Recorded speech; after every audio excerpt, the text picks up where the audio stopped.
name is Sofia Loizilou. I am a statistician and PhD candidate at the University of Luxembourg. Proteins are the building blocks of life. They play an important role in metabolism, immune defense, and DNA replication.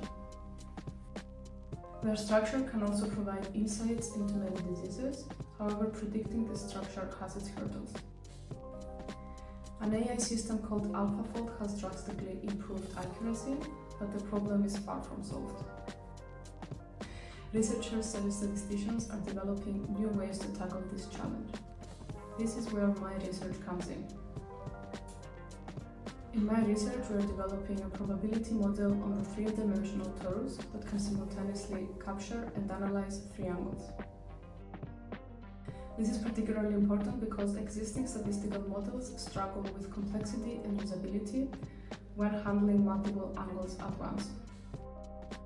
Our proposed model is not only easier to use but also highly flexible, making it a useful tool for structural prediction.